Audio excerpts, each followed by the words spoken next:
আসসালামু আলাইকুম বন্ধুরা। হ্যাপি নিউ ইয়ার আমার সকল ইউটিউব ফ্রেন্ডস। তোমরা সবাই কেমন আছো? আশা করি নতুন বছরের নতুন দিনটি, নতুন সকালটা তোমরা সকলেই ভালো কাটাচ্ছ এবং নতুন নতুন আশা নিয়ে, স্বপ্ন নিয়ে বছরটার উপর ভরসা করে এগিয়ে চলছো। তো যার যা কিছু মনের ইচ্ছা অপূর্ণতা আছে, এই নতুন বছরে যেন সবার তা পূরণ হয়ে যায়। তো আজকের ভিডিওটা আমি এখান থেকেই শুরু করছি, আর তোমরা আমার সঙ্গে থাকো, পাশে থাকো, নিশ্চয়ই ভালো লাগবে। তো আমি এখানে তোমাদেরকে কি দেখাচ্ছি বলো তো? এটা হচ্ছে আমার বাড়ির জবা ফুল গাছ। তো গাছটা অনেক দিনকার, কিন্তু গাছটা একবার প্রায় মারাই যায়, আবার হয়। ফুল খুব একটা হয় না, আগের বছর দু একটা হয়েছিল, আর এই বছর এসছে কয়টা। কিন্তু আমি সকালে ঘুম থেকে উঠে যখন একটু ঘুরছিলাম, তো তখন আমি দেখছি কি কোনো একটা বাচ্চা কাচ্চায় আর কি একটা ফুল ছিঁড়ে দিয়েছে। তো সেটাই দেখছিলাম, চোখে পড়েছে, তাই তোমাদের সঙ্গেও সেটা আমি শেয়ার করলাম। আজকে বছরের প্রথম দিনে বাইরে কোথাও যাব বা পিকনিক টিকনিক এরকম কিন্তু কোনো প্ল্যান আমার নেই। তো সকালে উঠে আগে বাইরের উঠানটা ঝাড় দিয়ে নিয়েছি, তারপর একে একে বাইরের কাজগুলো করব। আর হচ্ছে আমার বাড়িতে যেহেতু আটা করার একটা মেশিন রয়েছে, তো গ্রামেও একটা অনুষ্ঠান দিয়েছে আমাদের পাড়ার ছেলেপুলেরা। তো প্রচণ্ড ভিড়, মানে সেই নিঃশ্বাস নেওয়ার মতো টাইম আমার হচ্ছে না। ঘুম থেকে উঠেই আর কি রেডি, এদিকে আরও ছিল পরে, সেগুলো তোমাদের দেখানো হয়নি। আর এর মধ্যে ছেলে আর কাকা ছেলে মানে ভাই উঠে পড়েছে। কিন্তু আমি উঠান ঝাড় দিচ্ছি, আর ওখানটা ঝাড় দিয়ে মেশিনটা চালিয়ে দিয়েছি, এদিকে চা চাপিয়ে দিয়েছিলাম।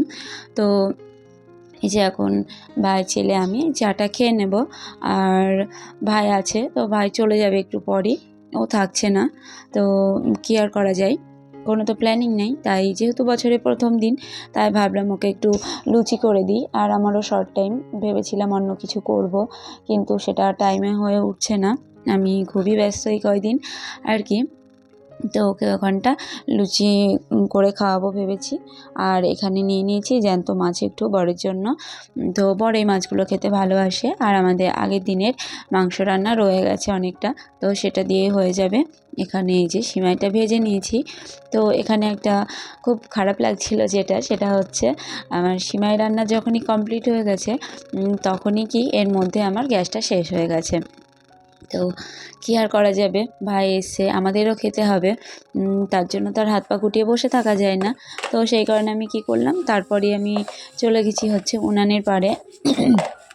তো উনানেই কয়েকটা করে নিয়েছি, আর বাকি ময়দাটা রেখে দিয়েছি, গ্যাস আসলে পরে ওটা করা হবে ওই কারণেই। তো এখানে সিমাই রান্না চলছে। আর দেখো আমার সিমাই রান্নাটা কেমন হয়েছে তোমরা দেখে বলো। আর এর মধ্যে আমি দিয়ে দিয়েছি একটু খেজুর গুড়, আর চিনি দিয়ে দিয়েছি। তো শীতকাল, আর ঘরে খেজুর গুড় রয়েছে, সেটা না দিলে কেমন লাগে বলো? এটা তো আর বছরে সব সময় পাওয়া যায় না। আর এই যে এই হচ্ছে আমার উনানের পাড়ে, মানে খানিক আগে উনানটা লেপা দিয়ে নিয়েছি। তো এখনও পুরোপুরি শুকায়নি, কিন্তু কিছু করার নেই, সেটার জন্য তার বসে থাকলে আমার হবে না। বাড়িতে আমার ছোট ভাই এসেছে, মানে মেহমান এসেছে, তো ওকে তো কিছু করে খাওয়াতেই হবে। ভাগ্যিস চাটা হয়ে গেছে। তো এই যে লুচিগুলো সেঁকে নিচ্ছে এখানে। তো আলহামদুলিল্লাহ লুচিগুলো কিন্তু প্রপারভাবে পুরো ফুলে উঠেছে। অ্যাকচুয়ালি লুচি, রুটি বা পরোটা যাই করা হোক না কেন, সেগুলো যদি না ফুলে, সে নরম হোক যাই হোক, মানে মনের একটা যে তৃপ্তি, মনের একটা শান্তি, সেটা কিন্তু আসে না। তো যাই হোক ফুলেছে, এবং তারপরই ওদেরকে খেতে দিয়ে দিয়েছি।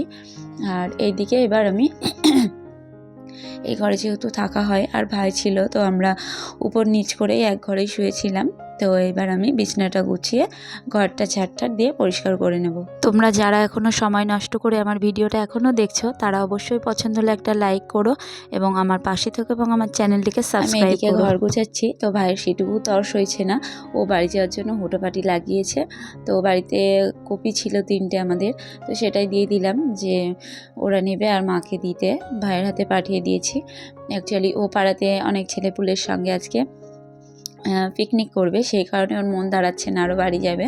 তো তারপরে আমি এদিকে জোগাড় যন্ত্র করে নিয়ে আমি দুপুরে রান্নাবান্না চাপিয়ে দিয়েছি এখানে। সেটা হচ্ছে ওই যে বললাম আগে, মাংসটা ছিল, তার সঙ্গে ছোলার শাক, আর ওই জ্যান্ত মাছের ঝোল হবে আলু দিয়ে, আর হচ্ছে পালং শাক দিয়ে কলাইয়ের ডাল। তো সত্যি কথা বলতে আমার এখানে ফেভারিট হচ্ছে ছোলারটা শাক। তো আমার যে কোনো শাকই আমার ভীষণ ভালো লাগে। আর হচ্ছে কিন্তু তিনটের মধ্যে সবচেয়ে টেস্টি যেটা হয়েছিল সেটা হচ্ছে ওই যে কলাইয়ের ডাল আর পালং শাকের যে তরকারিটা করেছিলাম, তো সেটা। আর তোমাদের সঙ্গে কথা বলতে বলতে আমার এদিকে রান্নাবাড়ি কমপ্লিট। ওই যে শাক ভাজি, এখানে মাছ রান্না, আর ওইদিকে হচ্ছে ডাল রান্না।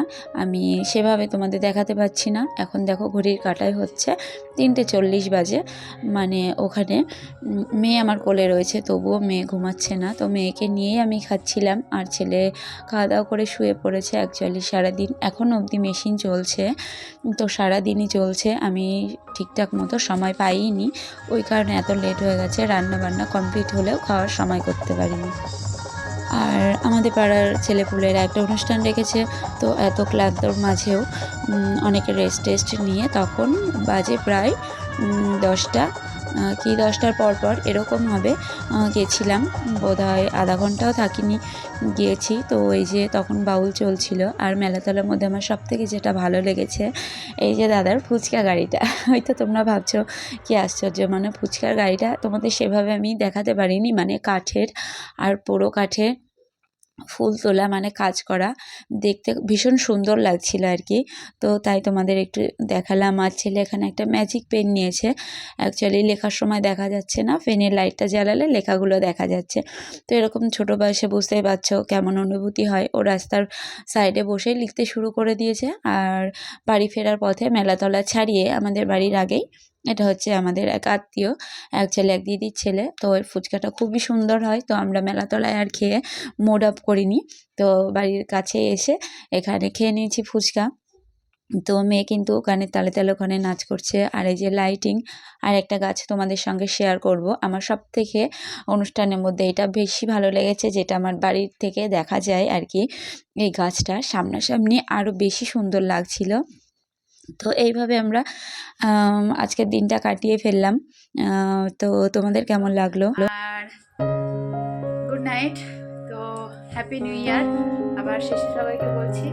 এই যে ছেলে মেয়ে সবাইকে ঘুরে চলে এসেছি, এবার চেঞ্জ করবো, করে এবার ঘুমিয়ে পড়বো। তো তোমরা সবাই ভালো থেকো, আবার দেখা হবে নতুন একটি ব্লগে।